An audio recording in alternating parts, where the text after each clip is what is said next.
What up, y'all? This is Nate Hill coming at you with another video. Alright, story mode, Consilient story number 4. The character is the architect. Now, I do want you to pay close attention because I think the architect is definitely a great character to really understand a lot of generalities and a lot of different perspectives and a lot of different approaches to a lot of different things, because the architect covers a lot of ground when putting together a building.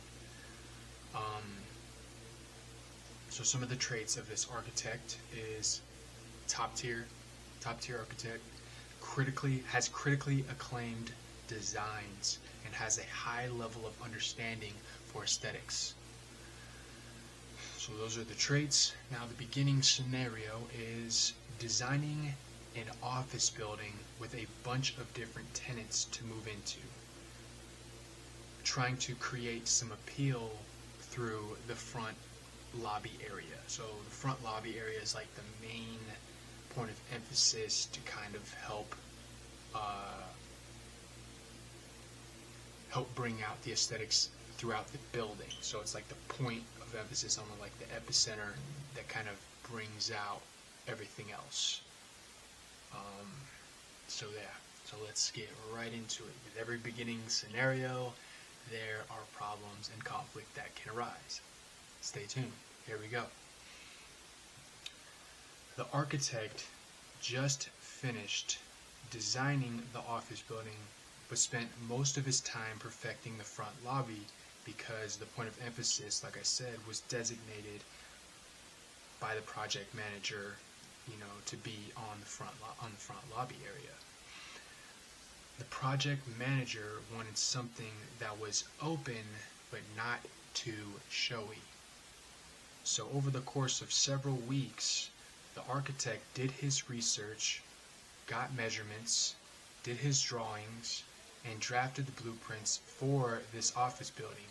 He came back with a solid design for the offices, but for the front lobby area, he chose a conveyed acoustic design along the wall with a small fountain and a small seating area.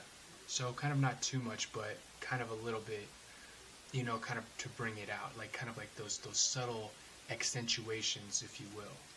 So once the project manager took a look at the designs, he was astounded, but was way too showy.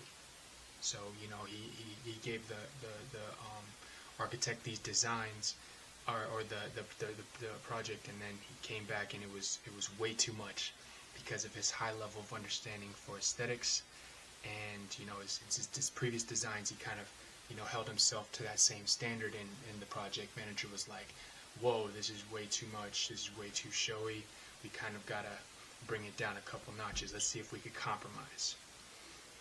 So he went on to say it's way over budget and we have a problem. The architect says, what can we do about it? We're trying to figure this out. This is where we kind of take these different approaches to try to solve the issue. This is Consilience really at its pinpoint, really at its finest. The project manager says, I don't know, I like it, but we need to make it cheaper. The architect says, okay.